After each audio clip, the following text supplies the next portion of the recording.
Good morning, good morning, good morning. Hello, everybody. Yep, there's the ticker, the men in the corner. It's day 499. Day 499 that these men have been in jail. So thank you very much for joining us. Amazing results from the very first episode. You guys like this. You guys want this. You think it's necessary. So we're definitely going to keep going with it. Thank you all very much for being here. Facebook is growing super fast. Rumble's growing super fast. And even Getter is growing really fast. So thank you all for that. Today, happy Tuesday, everyone. Good morning, Patch. So today we're going to continue with the journey of learning who these men are. There's something going on. We want to learn who they are before all of this happened, and we'll probably hear stories about who they are even after this happened. We got a couple of Chris's friends showing up. We got Granny showing up. So we'll be able to kind of get into the nitty-gritty of who these gentlemen were and are. We don't know much about them, right? It's not like they were followed by the media before the events and then they kind of got involved in the events, and then, it wasn't anything like that. It was, here these gentlemen are, they're arrested, they're a group of 14, 4 of them got isolated, and away we go. So we're going to learn about who they are today. And let me just quickly go check. Okay, well, we're getting some people showing up. Hi, Crystal. I can see you, and we'll get you on pretty quick. And I see Donald's in there as well. I expect Granny to be showing up and Tammy to be showing up. So what we're doing with this series, just to give everybody a heads up if this is your first time, is every morning for an hour now, we're going to be talking about the Coutts Four. We're going to be talking about who they are, how they're involved with this, what's going on with the court case, when are the next dates, what information we can share, what information we can't share, we'll be very careful about. We want to make sure that we're looking for the truth, the whole truth, and nothing but the truth. And we have an investigator, Donald Best, who's joining us. He's a corruptions investigator. He himself was a police officer, and he investigates all sorts of things, but particularly corruption.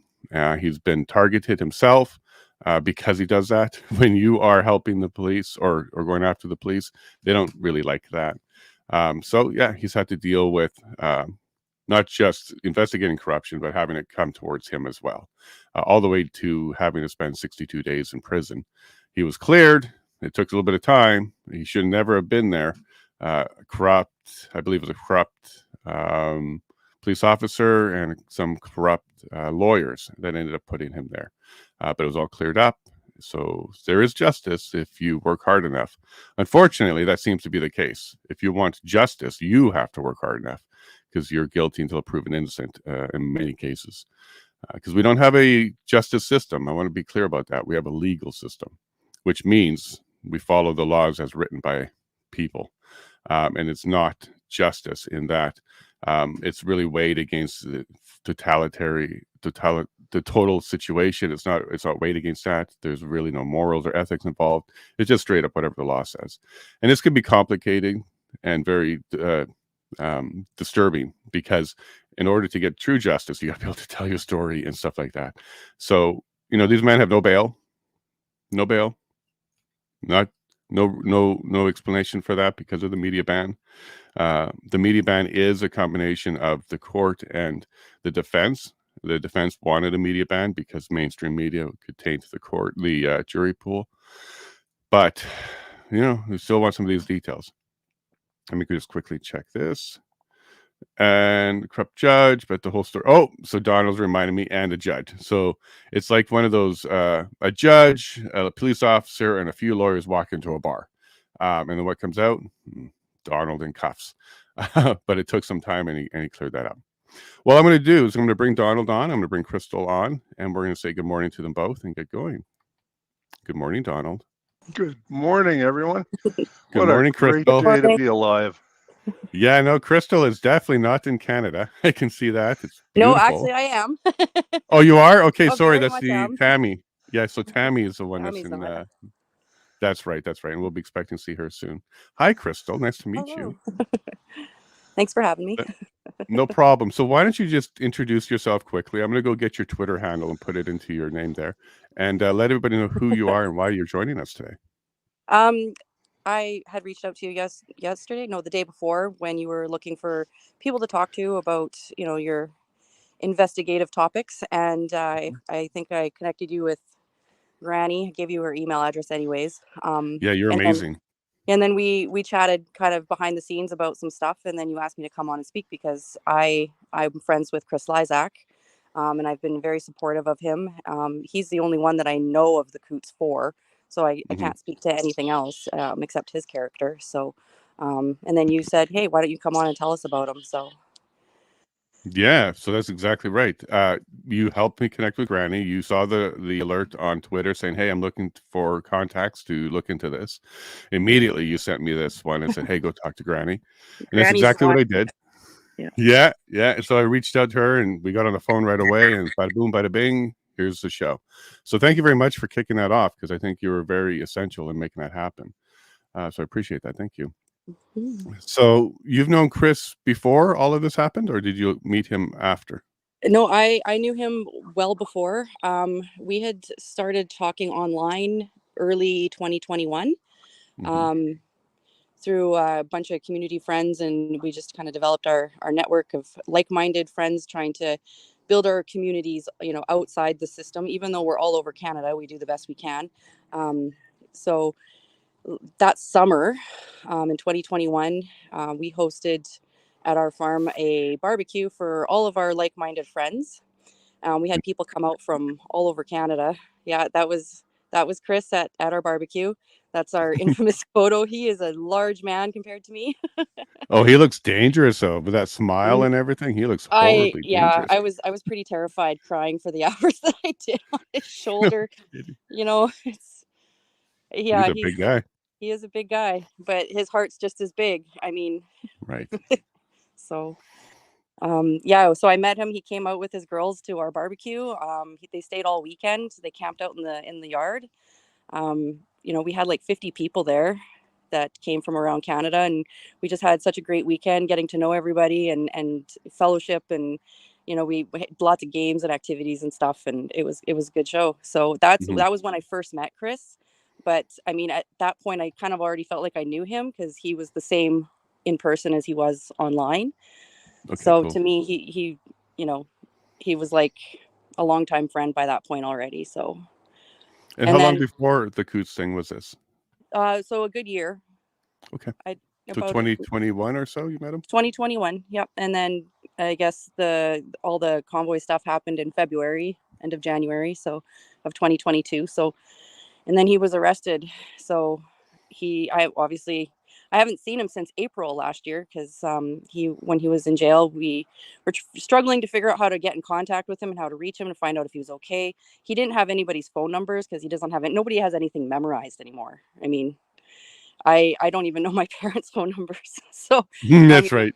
right? So, Yeah. um, after a couple hours on the phone between the jails and the phone systems and trying to figure out how to contact him, got through. And it was a pretty, I don't know, somber um, connection again. Like we cried for about 20 minutes on the phone. I don't think we said a whole lot except just happy to finally connect again. And um, I made my arrangements. I gave him my contact information and all my ID information so that way he could add me to his guest list, guest list, his visitor list.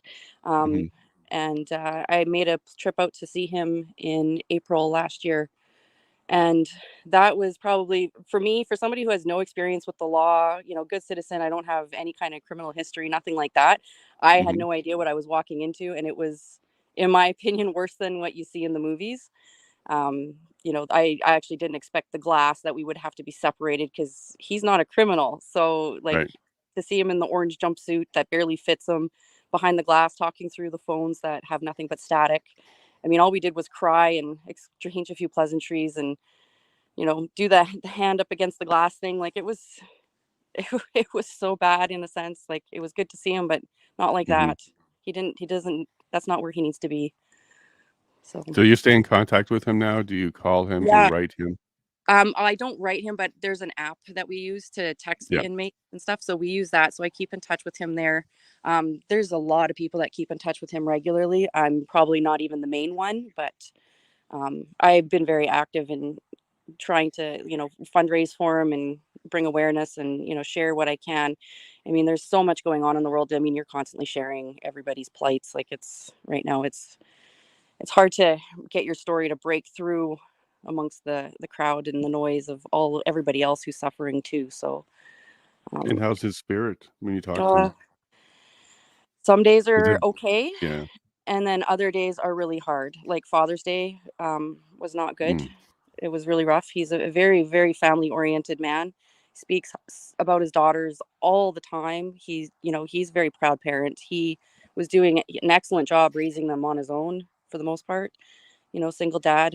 Um, and they're very well mannered, respectable young girls. When I met them when they came out that summer, you know, I think it was more of a testament to the kind of character he is. When you can bring your daughters to meet a whole bunch of new people, and they're respectful and kind and mhm.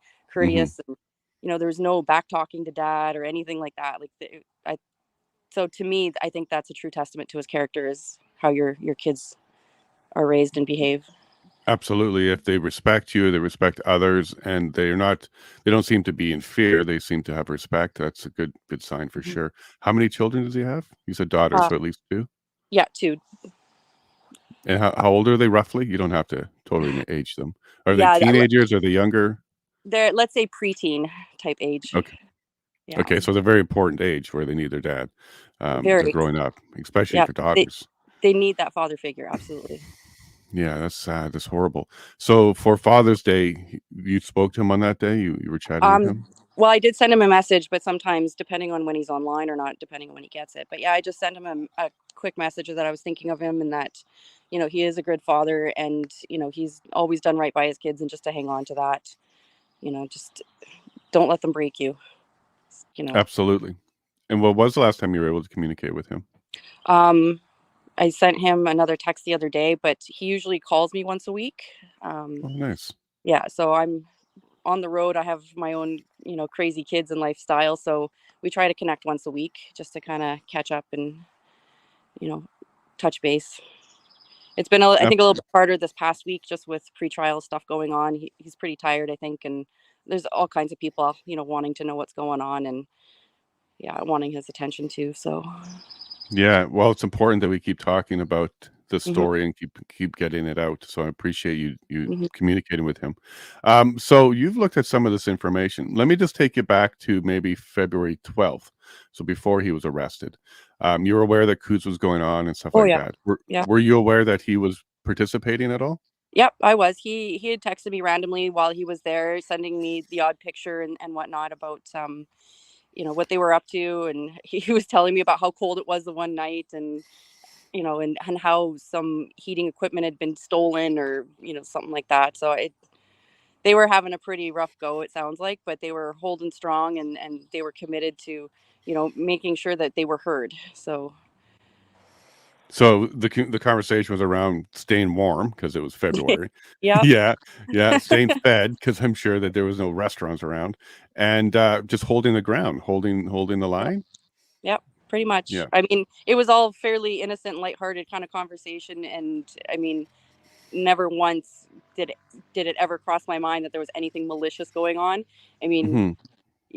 no, I still don't believe or agree with that. So Right. So because you're in contact with him and you know him, and mhm. this wasn't even things that he would discuss. This, Um, yeah, yeah. So you got the news and you're like, oh my gosh, he's part of this 14 arrested. What was going through your head at that time? dumbfounded. I was like, they have to. It has to be a mistake. Like, I mean, there's no possible way. Okay, they made a mistake. We'll get it figured out. We'll get them out. We'll proceed as we need to. And then we couldn't get in touch with them. There was no calls coming out. It's a week goes by, 2 weeks goes by, 3 weeks goes by. Like, we're getting nothing. We have no idea what's happening. We can't find a lawyer, or figure out what's going on. I don't even think I knew who his lawyer was at all. So not least until after I met with him and got in touch with him, and they're in late March, early April of 2022. So, and he had been in jail by that point for like 6 weeks almost. Right, right. So immediately you did what most Canadians do, and you'll say, "Hey, the justice system will release them. The news will come out. They don't Yeah. have evidence, right?" So you thought the justice system would be working quickly on that one. Well, I So mean, you see all kinds of other, criminals get out for, quicker with more egregious crimes. Like, I mean, it's this should have been slam dunk. Yeah, in and out, and then we'll deal with the process afterward. But no, they decided that it was worth dealing with on the inside. So Right. So after about 6 weeks, you kind of got the hint that something's going on here. This is different. this is not right. Yeah. Right. So then you were aware that they went for a bail hearing and got denied. Yes. So Yeah. what was going through your head at that point? Because now you're thinking, oh no, he's not getting out right away. Yeah, it doesn't make any sense to me. Like, because Canada gives bail to everybody, for everything. So I couldn't understand. Like, none of it ever made sense. Like, none of it's made sense since day one. Mm-hmm. Like, so I don't know how I'm supposed to have faith in the system, or want to pursue my own legal actions, or that sort of thing. Like, it's not if they're treating somebody like this who is otherwise innocent. There's no evidence. I mean, and I certainly don't believe it. And at this point, I very little I think that could turn my opinion. It Were would have you? No, could go. It would have to be. it would have to be something pretty slam dunk obvious and presented to me with all the information, because right now the way it comes out, there's nothing that I've been told that makes any sense and that would suggest to me that he deserves to be there. So No, absolutely, and I think that's what we're all waiting for as well. mhm. So after you realized he's not coming out, you got into contact with him through the messaging app or so shortly after that? Yep, shortly after. Okay, cool. And you've been contacting him ever since. Hmm. Okay. Well, I'm sad. So welcome, Granny. I just want to say good morning to Granny as she's taking a sip of her coffee. I apologize. No, I'm that horrible always for works that. that way. You throw a hand full of peanuts in your mouth, there you go. You'll be chomping away and the phone rings or somebody catches you. So yeah, no problem. And that's what I'm known for, is drinking coffee. So it would be surprise not to catch me with coffee. So Oh, you're welcome. good morning, everyone. Good morning. And so we have Crystal Moore here, who's a friend of Chris as well. She knew him before all of this happened, and was kind of taking us through meeting him at a barbecue and staying in contact with him ever since. So, and she's also the one that gave me your name and pointed me in your direction on Twitter. Thank you. Thank you for doing that. So I thought maybe you guys can say hello, because I don't know if you've met before. No, I have not met her. I've always said sharing is as important as money right now. We need to get the public support out there and get people. As you said, number one question is, are they still in there? Yeah, they're still in there. Day 499. And yep. I can't believe it. No, absolutely. And I have been getting lots of tweets around that. Are they still in jail? Absolutely. How can that be? Where's the bail? When's the trial? Why are they not in trial yet? These are all questions coming up very, very quickly. And I'm also attracted some sort of negative attention. So there's a couple players out there, which I'm sure you're well aware of. They're even jumping into the chats and stuff. So there's a few players out there that seems to be really adamant about taking away their reputation and taking away their support. So let me just ask you quickly, Granny, because you've absolutely ran into that pretty quickly, I'm sure. Is this going to be a constant thing, and is it just a small little group that's doing that? For myself, it hasn't been a large group. I flat out told everybody from day one.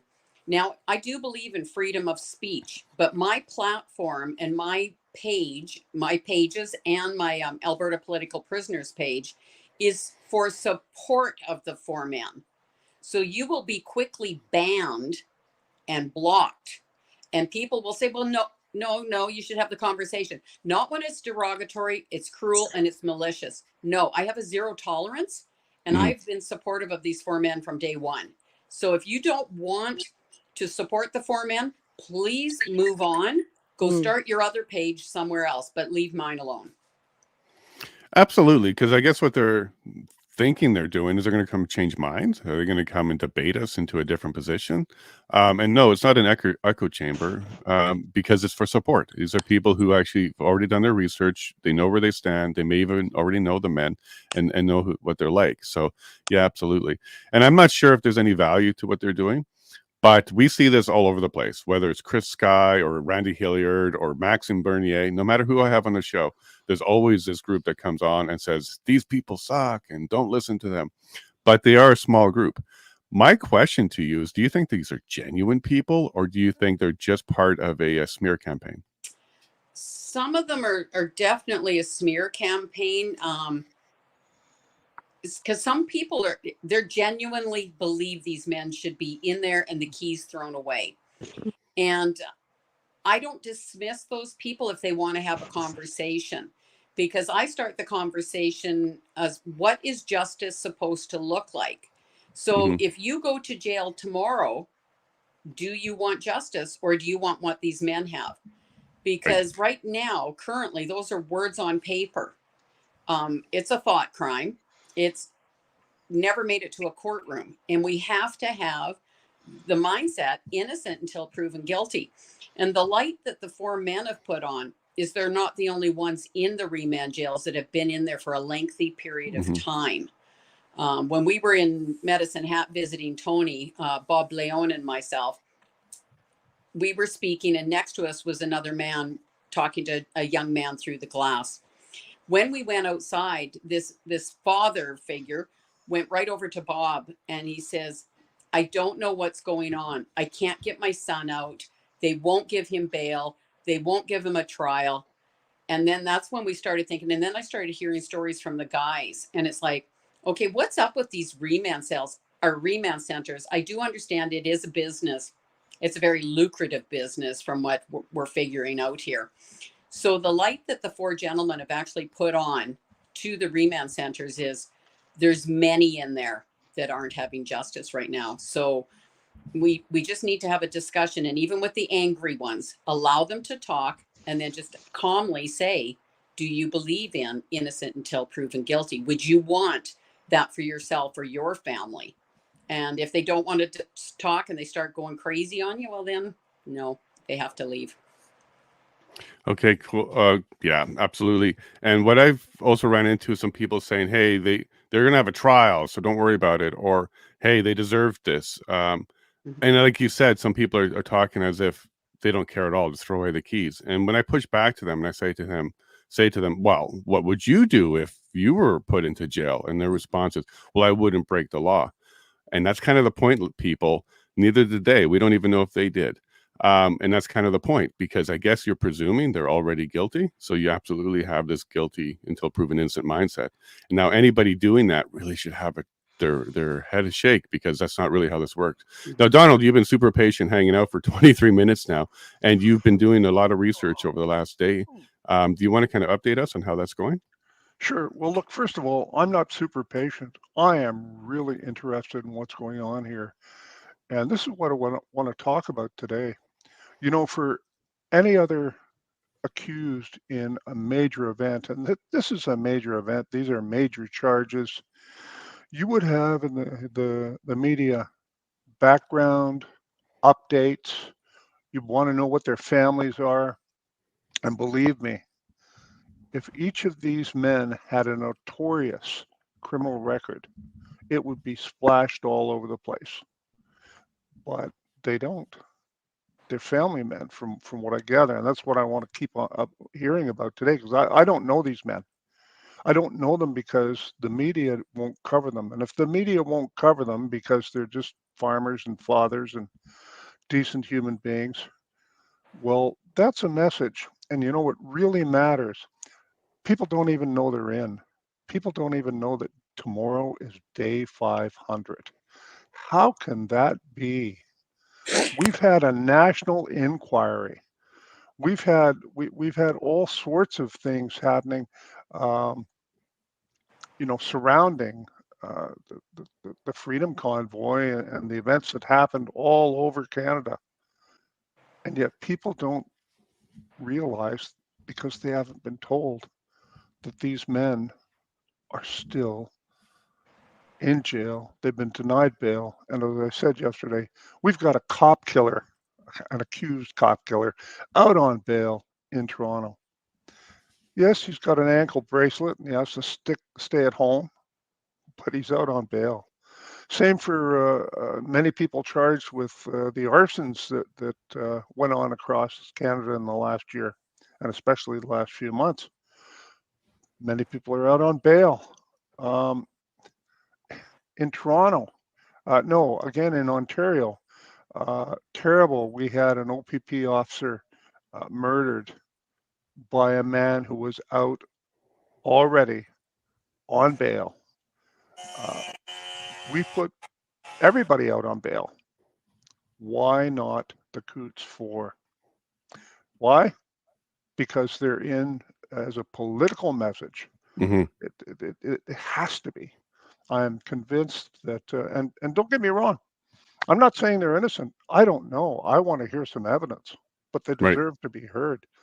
But we know that at this point, in context, we can say that they're being held as a political decision and a political act by our courts. But that doesn't surprise me anymore. Absolutely. And Crystal, I'm going to get you back on again in case you have to jump for your kids as well, because you're an awesome mom. So you're going to make sure that they're taken care of. I do want to highlight that in that private chat, it's only people that we know there. And those were relayed messages, so I can delete them. Those were not messages for you. And that person is my wife. So she is absolutely, she just didn't label them as from somebody else. Yeah, I gather that now, but yeah. I'm pretty I know sure it's shocking who those because messages are relayed from. So yeah, there is that person. That person is going around putting those messages everywhere. Not just on Rumble. They're putting it on Twitter as well. Oh so yeah, we're dealing with them. spurg Yeah, away. as they come. Yeah. So what she was doing was alerting me that this was happening on Rumble. I have to go push a button to get rid of them. So apologies there. I certainly didn't need to have that confusion happen. So we all learned a lesson there. Hey, Padge, you're going to make sure that we realize these are Rumble chats, not your chats. Okay, cool. That's all cleared up. But look, I was going to also ask you, so after he was arrested, after no bail, after you started getting in contact with him, at the beginning, did he have a lot of faith too that this was going to be cleared up quickly? And if so, when did that start to fade from your opinion when you were chatting with him? That's for you, Crystal. Sorry, I didn't No quite catch problem. that. So no problem. So he got arrested, you connected with him, he got denied bail. At the beginning, was he optimistic? Did he have faith in the system? And if so, when did that start to fade? And was there like a day where he said, you know what, there's something really wrong here. I don't trust this anymore. I think he was pretty angry in the beginning. There was a lot of like, this is stupid. Like, they got to let us out. This is, same as me. He's never had any issues with the law. Like, he has no clue how any of this is supposed to work. I mean, there's no way you can play catch up when you're already fighting the system. Like, to learn, you're at everybody's mercy, and you just hope that somebody is actually fighting for you on the right side of this. So he was pretty frustrated in the beginning, couldn't understand what was going on. And then I think after not getting bail, he started sinking into a depression. There was way more tears on the phone when we would talk to him. It made it really hard to know how to talk to him or what to say, because I don't have answers either. And it's really hard to lift somebody's spirits when everything feels like it's crushing you from around you. So it wasn't long before, he started losing hope. But, he's got a lot of us supporting him. Like, it's not just, 5 or 6 friends. It's thousands of people that he's never met even, that are reaching out and filling up his inbox with letters and stuff. So, I think that helps get him through. And that's pretty much the main reason why he's been able to persevere and push through and and stay the course, let's say. He knows he's innocent. He knows what his innocence is. I mean, I only know what I know, and I'm happy to, believe what I believe. I think that keeps him going, knowing what he knows and what he believes, because he's not a dishonest person. He is not a con man or anything like that. So, he's in there, and he's not taking a plea deal because he knows he's right. Wow. Yes, and absolutely. And so, Granny, one of the things that Crystal mentioned when she came on just before you joined us, that was that Father's Day was incredibly difficult for Chris. So I suspect you have the same story with all of them. They're not all fathers, are they? Can you kind of let us know each one of them, what their family status is? Yeah, three of them are fathers. Tony's an only child and does not have any children of his own. But Jerry, Chris, and Chris are all fathers. There's 7 children within the 3 of them.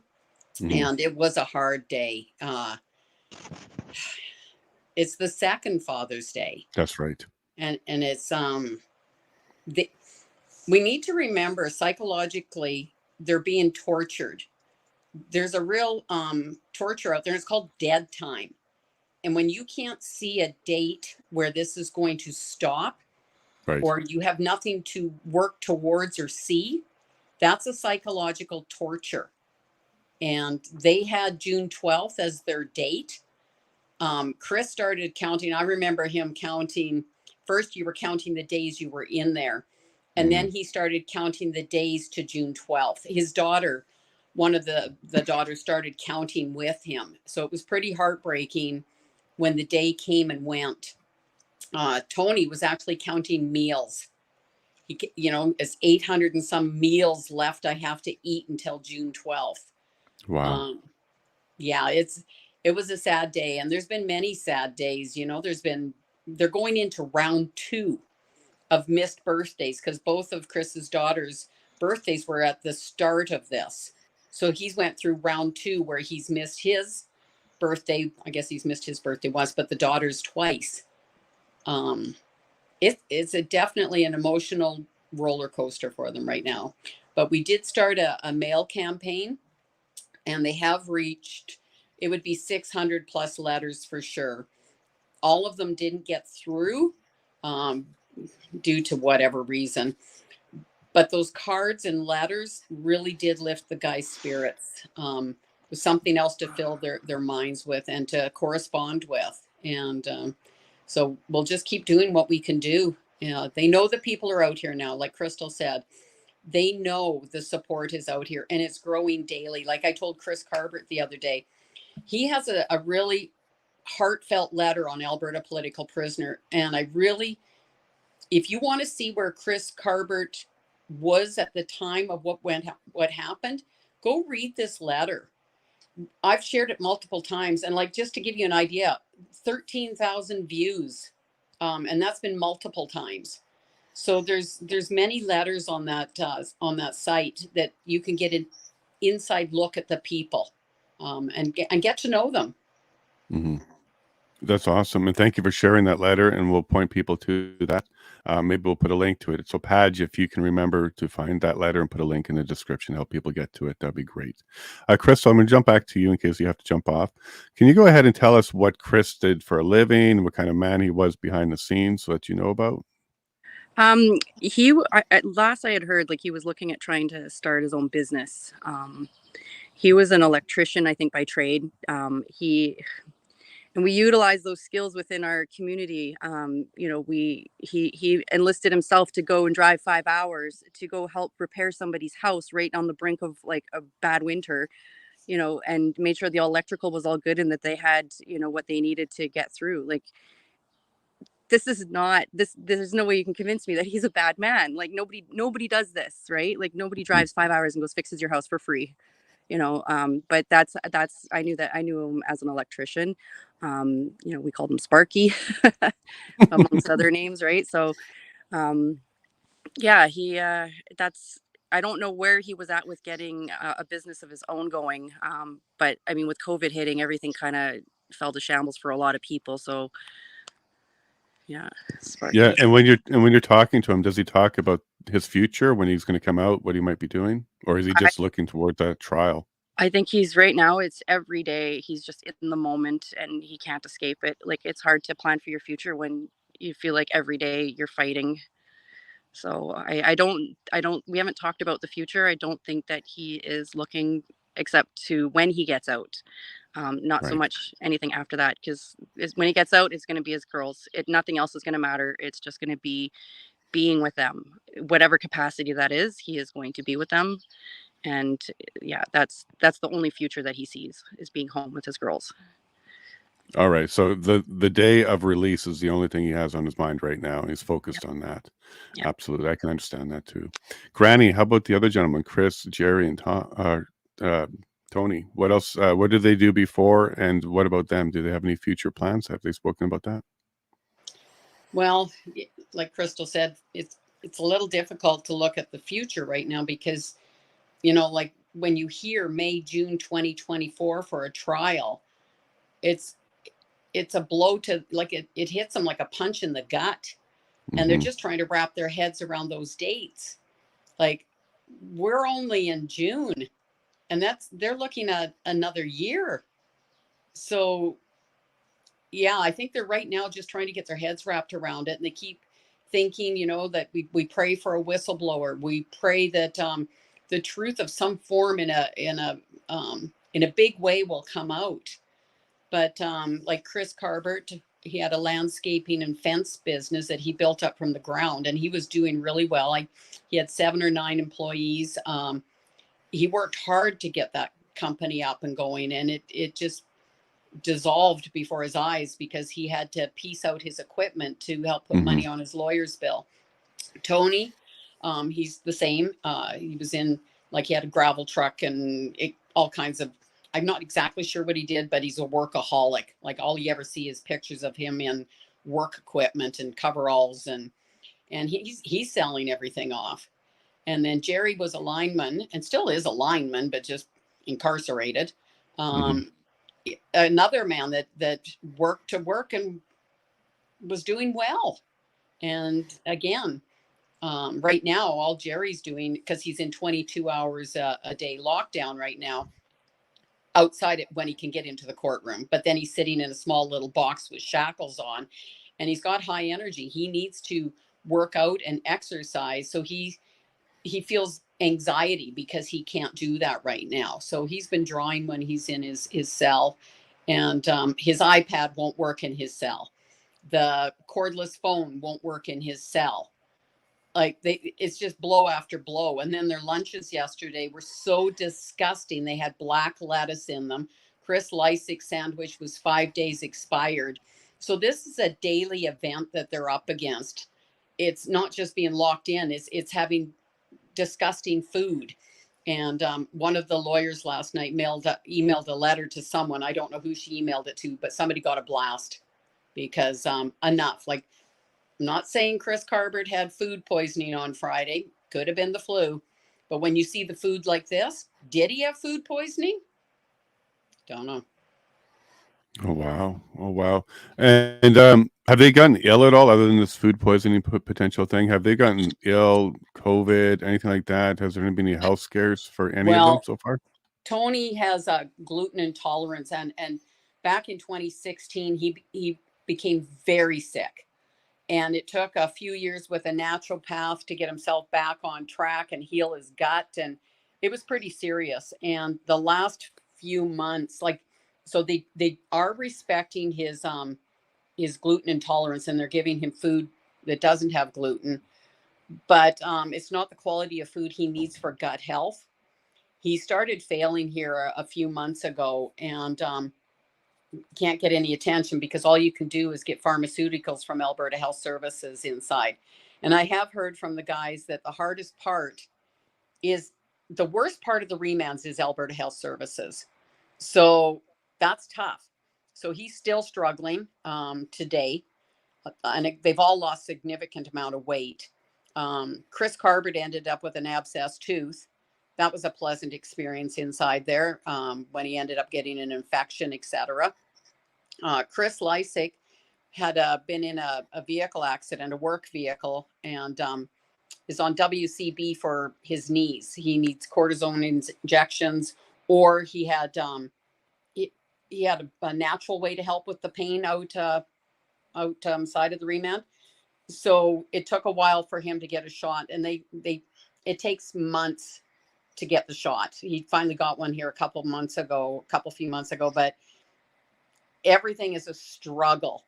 Like Tony said to the nurse lost it. I phoned some phone number and got somebody wound right up. She didn't know who I was, but she wanted me fired. I'm thinking, good luck, lady.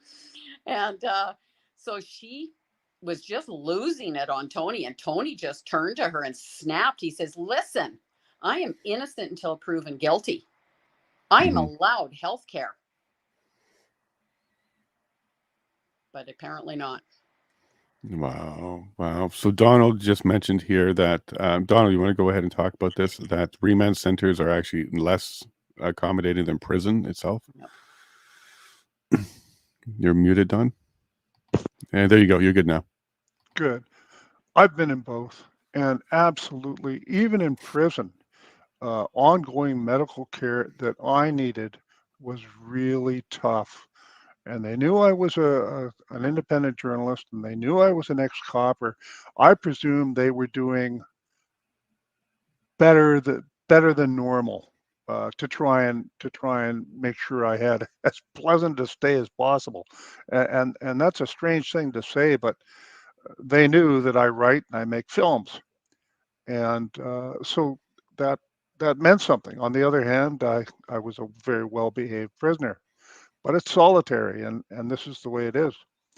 I had a heart problem when I was in, and it took, I'm trying to remember, 3 weeks and a couple of letters to to the management of the prison before I was even taken to the hospital.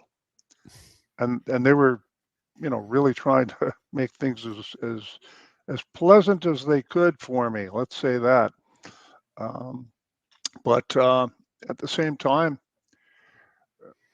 I know that I couldn't get my prescriptions for weeks in the system, and I needed them. And of course, you can't bring your own. Foolishly, how stupid! I brought my own to prison when I had to surrender myself, and they just took those right away because, of course, who you know. But there's no way to arrange for them before you go in. And when we have people in custody as police officers or as a society in prison, it's our duty to look after them and their health and to keep them safe, to keep them protected. Punishment is punishment, but that doesn't mean you can't get your kidney medicine or you can't get your heart medicine or you don't get dental care and your teeth rot while you're in prison. But that's what's happening. So Yeah, these stories that we're hearing here are very believable. They're very credible.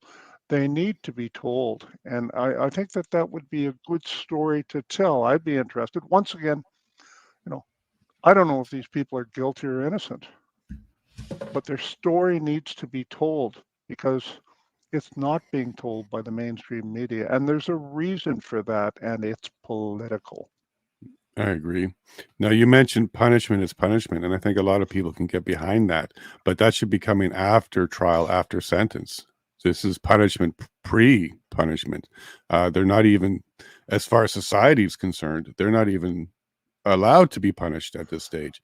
So they're Well, having that. look, they are being punished because dead time is punishment. It is so difficult. And I read that Correct. some of them were in solitary also, and that is incredibly difficult. At sensing, anybody who is found guilty of anything in this country, dead time counts 2 to 1, sometimes 3 to 1 if they're in solitary for for reasons. And that means that these men who have done 500 days tomorrow at 2 to 1, that's 1,000 days. That's 2 months, or I'm sorry, 2 years and 8 months imprisonment equivalent they've already done because dead time is hard time, and the courts have recognized that. So these people have already been in jail for 2.5 years. Wow. In the reality of the punishment that they are experiencing, and that's important. Okay, they'll be in for another year, and then that'll be the equivalent of maybe 6 years they've been in before they get to trial. That's outrageous. And once again, I'll keep hammering this point. This is a political decision. This is not a decision, I believe, based on they're going to recommit offenses and they're so violent and everything. That's just outrageous from what we've seen, and in context with other bail releases for people who have actually murdered people and murdered police officers. Good Lord. This is a political incarceration, political punishment right now, and it's designed to punish all of us and be an example to all of us. Same as seizing the bank accounts. I somebody said online the other day on one of my feeds, on one of my articles, that their business, which was a fairly large business, had given $500 to the trucking campaign, Freedom Convoy, and he was worried. But in the end, they didn't go after him. Why? Because it was a large enough business that he would have sued them into oblivion. So bullies go after the weak ones. Bullies choose their victims. And in seizing bank accounts, the government chose small individuals. There was lots of donations from corporations who had, a number of employees, and for the most part, they left them alone. Why? Bullies choose the weak ones. That's a You're right. political decision. You're right, Donald. And if you were paying close attention, Jugmeat Singh's brother-in-law made like a $10,000 or $20,000 donation to the truckers. And we did not hear about him complaining about his bank account. So even though he made one of the larger individual contributions, he was safe and spared that particular one. Could be because his brother-in-law is Jugmeat. Who knows? But Crystal, I'm going to come back to you. So mental health is super important. We just heard from Granny that the physical health is not great. They're deteriorating. They're losing weight. They're not getting medical attention when they need it. So what are they for you? What is Chris doing inside to keep his spirits up day to day? Because it's important that humans have some sort of activity or have some sort of purpose day to day. So is he doing anything? Is he writing? Is he doing anything on his day to day to keep his spirits up? Well, I know he was really busy for a while making like beaded lanyards. He made a whole bunch for a lot of his friends and family, and even made some for fundraisers and silent auctions that we've done. And they take a long time, and they're very detailed. And actually, it's funny because I didn't know that he was, talented in that Crafty. way. So, you know, I guess with idle hands, it's best that they're kept busy that way. So, but yeah, I'm not really sure. Like he said, the last time I had talked to him, or a few weeks ago when I had talked to him, he was talking about how he was spending a lot of time in his cell. He just, I guess, low mood, didn't want to engage with anybody or do anything. So I think it kind of comes and goes in waves. Yeah, and as for like exercise and working out, like that's not really happening. He's lost a lot of weight, muscle mass, and he's gaining it in an unhealthy way. So, you know, I don't really know what else there is to do aside from read and the beating. So Right. That's horrible. Like he's not picking up a skill. They're not becoming lawyers while they're in there. That well, happens. he's becoming a very excellent beater. So, Yeah. but No, okay. And then Granny, same question for the other three. Well, Tony has turned into the social butterfly of the group. When he was in Medicine Hat, he only had a pen and a Bible. So when he went in, because he's a workaholic, he decided to read the Bible. And him and Chris Carbert had started a Bible study in Lethbridge, which Chris Carbert has still kept up. Mm-hmm. And so when Tony got to Medicine Hat, there was no craft room, there's no hobby room. So he started writing, and people would send their phone numbers to him, and he started phoning people. So everybody in the country loves and knows Tony from his writing and his phone calls. And he writes beautiful letters. Everybody shares them with me. I've shared a couple of his letters myself. And then Chris Carbert, like I said, he's got the longest standing Bible study in Lethbridge, Remand. And that's not really by choice. He's got the longest standing Bible study because he's been in there that long. Right. He became low at one point and wanted to stay in his cell. But because of who he is, he has to come out to help the other men. Like he has to. So by him helping others, he's helping himself.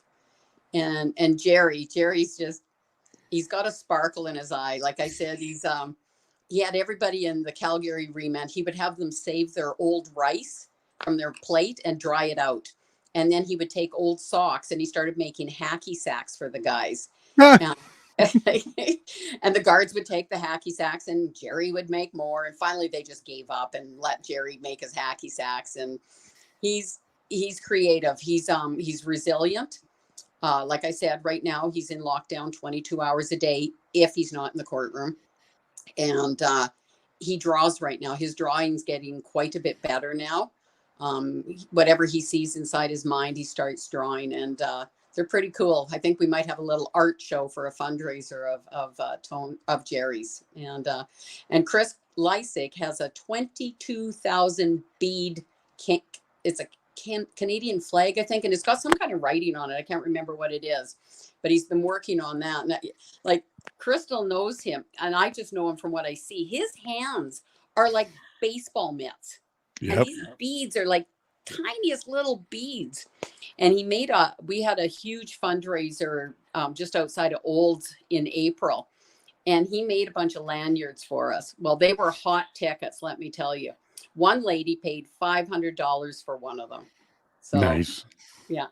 And Chris's daughter, she made some little vases with some flowers in them, and we auctioned them off for her. She wanted to help her dad. So, like I said, everybody gets in the game. But right now, I do feel we're going to have to step up our game. We've got to do another letter campaign of some form. Because each remand is different. What Jerry can get and what Tony can get, Chris and Chris can't get.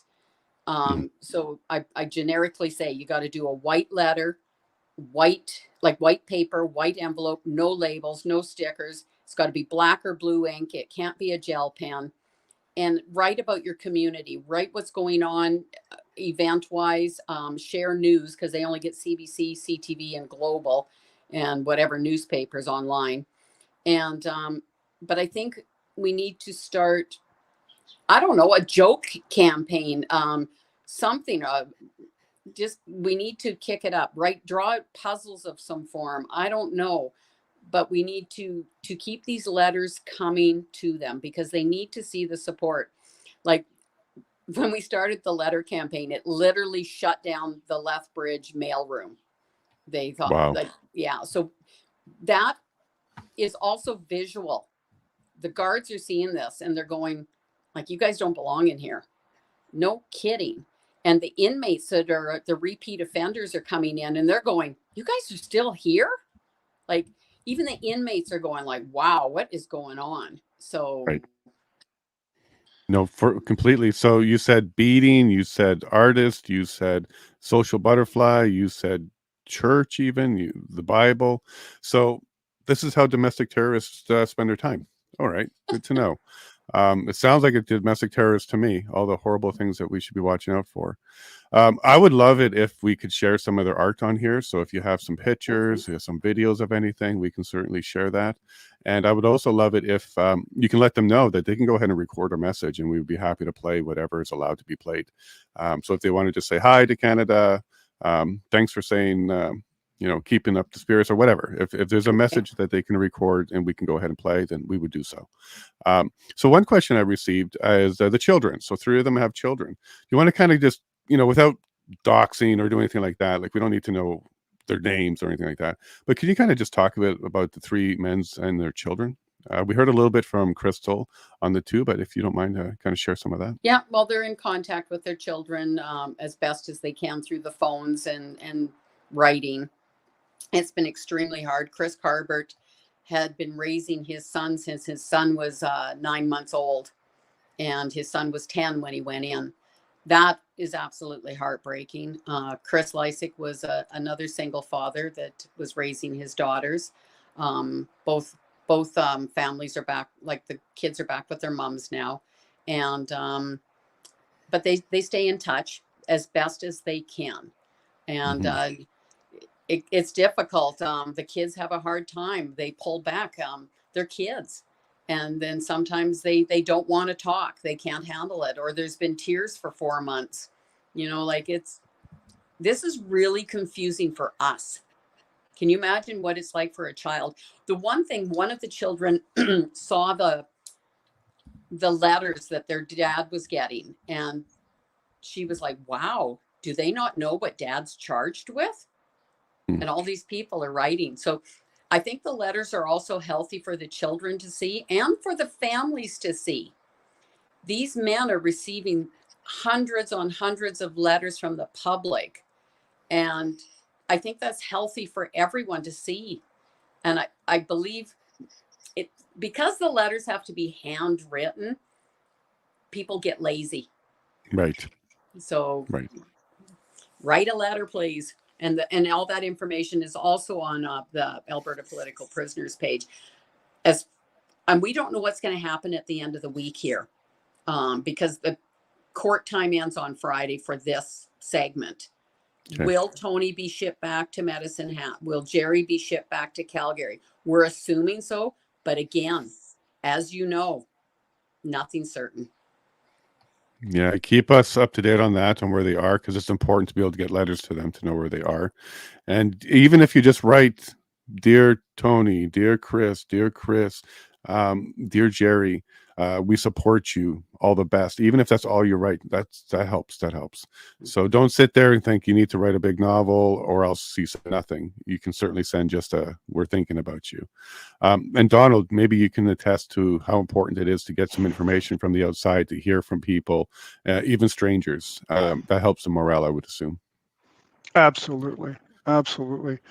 You know, when I would get a visitor, that's a big deal. And you don't realize how big a deal that is, especially in solitary. To just talk to someone who's not a guard or an inmate who, well, when I was in solitary, most of the people there are extremely mentally ill or very dangerous, or a combination of both. I mean, that's what solitary is. Mm. And you know, what I've read online, some of the Coutts Four have been or are in solitary. Don't know if anybody can clear that up for us, if Granny can, but I'm sure she can. that's a big deal. And just to have the nurse come around every week and say, "Are you still alive?" or give you your prescriptions or whatever. I remember the nurse comes around with the guard, and she had a bag of jujubes, you know, little candies, right? And I asked for one. I didn't want to ask for one, but I asked for one. This was after a couple of months, and they smiled and walked away. Wouldn't give me a single jujube. No. Why that should be a memory, but it's tough. So a letter, a visit, a word from someone, so important. Absolutely. And what I'd like to offer is, if anybody wants to get a letter to them, but you don't feel comfortable writing, we can get people to write them out. So what we can do is we can have somebody kind of, if you want to send a message, we'll write it out and get it to them. Let's keep reminding them how important they are to us. So Granny, what we're going to do is we're going to wrap up. And if you want to kind of let Canada know any last messages about the men that you know, and then tomorrow we're going to start getting into some more of the information that we found. Yeah. So in the courtroom right now, they come in, they have to come in and go out, coming in and go out every time every time there's an adjournment, whatever's going on, they have to come in and go out. So anyhow, every time, Jerry's the last one to go out all the time. And when he gets to the door, he waves to the crowd and he says, "I love you." And the whole crowd goes, "I love you." And the smile on his face, because that's their interaction right now, is the people. So the people, we were talking yesterday, you know how you stand up when the judge comes in? Yep. Well, we're going to start doing the same for the men. When the men come in, we're all going to stand up and show our respect to them. And the smiles and the waves. And again, there's people driving 7 hours, 5 hours. It's worth it. If you've got a day where you can come down and sit in the courtroom this week, please do. They need to see you. And it's just like he was saying, I'm sorry, I'm bad with names here. He, like, when you see somebody, your heart fills up. Like when I hear the man, they phone me in the evenings, and the people, they said the smiles, and it really is important. So please come out if you can. Thank you very much. And yes, if you can get out there, get out there. And when is the next court date? You're saying this week? I'm going there. I'll be leaving right away again here at 7:30.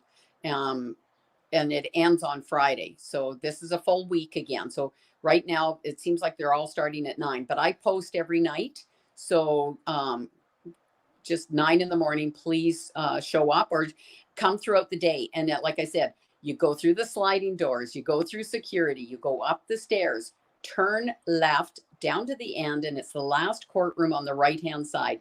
Don't be afraid. If this 61-year-old grandma can do it, you can do it too. And come and sit with me and come say hi. Thank you very much, Granny. And yes, people do exactly that. Go and find a courtroom. Go down that hall. You said turn left, the last courtroom on the right. You'll find Granny and go say hi and smile. And yes, when the men come in, you stand and you show them the respect. These are men who deserve respect.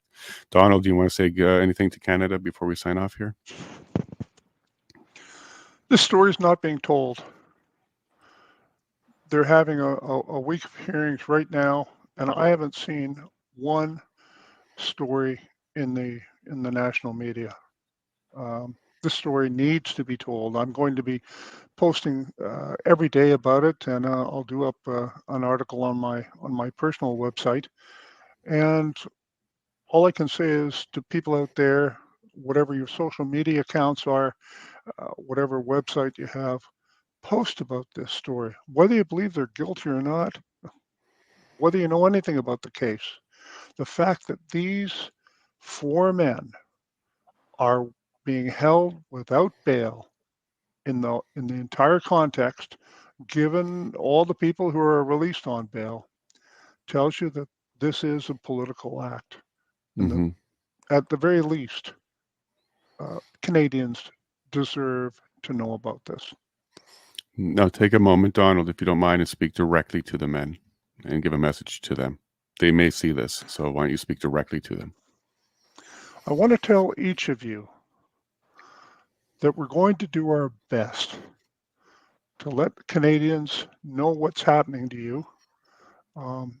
Stay strong, keep the prayer, and we're doing our best out here to ensure that you are not forgotten and that you'll be able to get to court and tell your story as soon as possible. I would like to think that if enough of us work hard on your behalf, maybe there'll be a chance for bail. I don't know. I think you've lost all hope. I know I would be if I were in your situation as far as the bail goes. But maybe if more people know about this injustice, and we're going to try and tell Canadians about that. Stay strong. Thank you, Donald. Granny, do you want to say a message directly to them? Well, they know I love them. They all know they're my boys now. They're my family, and they constantly thank me. So I tell my boys, you don't need to thank me. I'm honored to be your voice, and I will always be your voice. Thank you very much, Granny. And same thing for me to the men. Can you take that chat off the screen, please? Jerry, Chris, Tony, we love you guys. You hold that Bible close to you. You remember that there are people out here with hearts that do know about you, and we do care about you, and we're sending you our prayers every single day. God is good. God loves you. There's a reason why we need you to be going through this. We may not understand the reason, but we're going to learn it. There's 4 of you. You're our cowboys. You're our horsemen. Are you our horsemen? There's 4 of you. You're going to make change, guys. Keep your head strong. Keep those beads going. Keep the Canadian flag building. Keep that art going. We're going to look forward to that. We're going to have an art show for you guys. We're going to celebrate you for the rest of your lives. We're here to take care of you, and we're here to love you guys. Be strong, and we're going to make this happen every day, no matter what, guys. So we love you. Stay strong. I got to go. I got to go. But thank you all very much. We're going to keep this going. We'll see you tomorrow morning. And I got to sign off. But remember, everybody, we absolutely love you, and God bless. We'll be there for you.